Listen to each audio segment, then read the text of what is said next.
আসে সেই রাধা মাধবকে আমাদের পাচন তরকারি বা পাচন বটি রান্না করে দিতে হয়।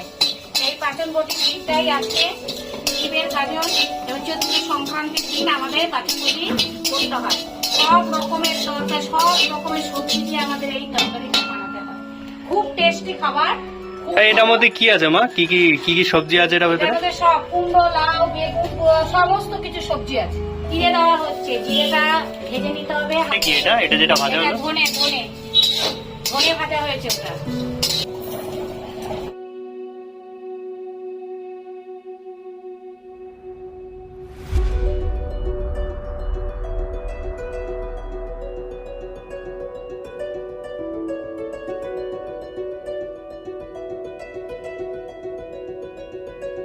কাঁচা টমেটো কেন দিচ্ছ?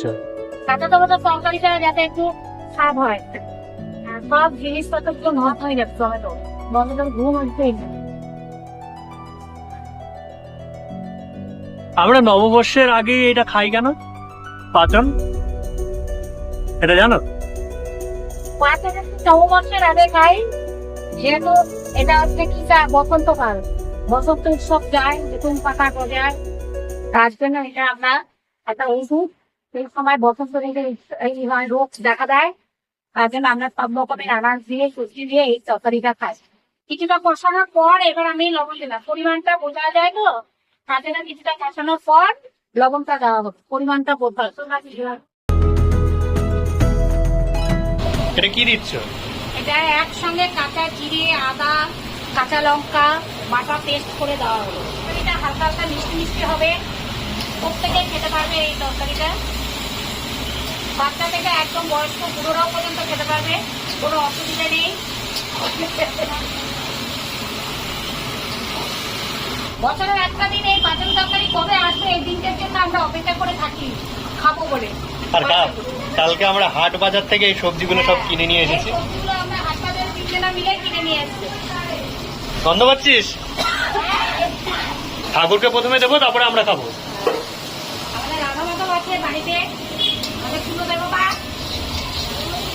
ওনাকে প্রথমে দেবো? হ্যাঁ, আমাদের কুলদেবতা হচ্ছে রাধা মাধব, বাড়িতে প্রতিষ্ঠিত।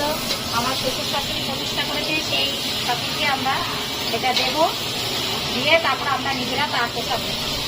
সব সবজিগুলো মজে গিয়েছে, এবার একটু তরকারিটা মজানোর জন্য সামান্য একটু জল দিতে হবে। জল দেওয়ার পর তারপর ঢেকে দেবো। সামান্য একটু জল দিলাম।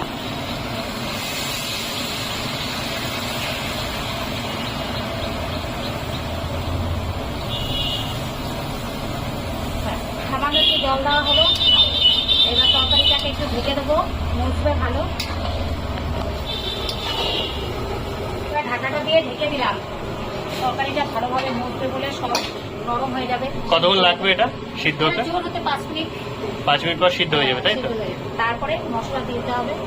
কোন মশলাগুলো? এই বেটে রাখা এটা জিরে ভাজা, জিরের গুঁড়ো, জিরে গুঁড়ো, ভাজা গুঁড়ো এটা দিতে হবে। নামানোর সময় চিনি দিতে হবে। নামানোর সময় চিনি দিয়ে, তাই তো? আর এটার ভেতর কি আছে মা? এবার আদা লঙ্কা, আদা লঙ্কা, জিরে, কাঁচা আদা, কাঁচা লঙ্কা, জিরে সব মোটামুটি আমার তরকারি হয়ে গিয়েছে, তৈরি একদম। জিরের গুঁড়োটা এবার নামাবো তরকারিটা, তার আগে দিতে হয় একটু, একটা আলাদা সেন্ট হবে, গন্ধ হবে এই ধনের গুঁড়োটা, জিরের গুঁড়োটা।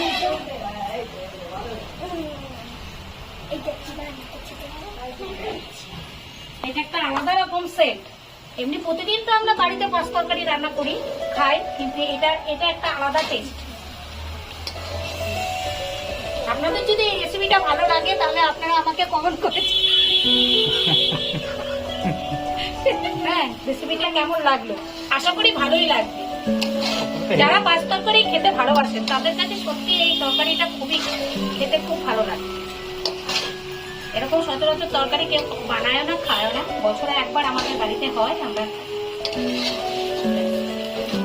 চিনিটা দিলাম, একটু সামান্য একটু চিনি দিয়ে দিলাম। তরকারিটা আমরা ঠাকুরকে নিবেদন করে দিলাম। এবার ঠাকুরের আচমন করাবো, ঠাকুরের মুখ ধোয়াবো, ঠাকুরের সেবা হয়ে গেছে। এবার আমরা ঘরের ভিতরে নিয়ে প্রসাদ গ্রহণ করবো। তো এখানে আমাদের পাঁচন রেডি হয়ে আছে এবং পরিবেশন করার জন্য রেডি। এখন মা, ঠাকুরের ভোগটা নামিয়েছো? হ্যাঁ, ওটা আমরা কখন খাবো? এই তো দিচ্ছি তো, সবাই দেখো এক এক করে খাচ্ছে সবাই। নেই আর এটার সাথে কি এটা থাকবে নাকি? এটা কি ঠাকুরের ভোগ আমাদের? এটাও কি ঠাকুরকে পরিবেশন করা হয়েছিল কি? আর এখানে কি হচ্ছে এটা? এটা বাচ্চার খাবার তৈরি হচ্ছে, সুজি। সুজি?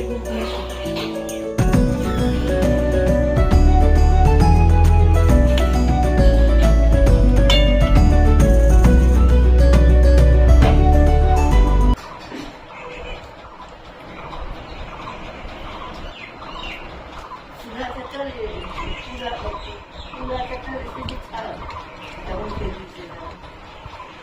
দারুণ খেতে। আমাদের তিতো খেতে হয়, তার উচ্ছে আমাদের মেনুতে থাকছে। মেনুতে থাকে কি আলু উচ্ছে ভাজা। প্রথমে আলু উচ্ছে ভাজাটা দিয়ে খেতে হয়, তারপরে পাঁচন বটিটা খাওয়া। আর আমাদের তিতার ডাল না, মানে মটরের সঙ্গে আমের ডাল, আম ডাল করতে হয়।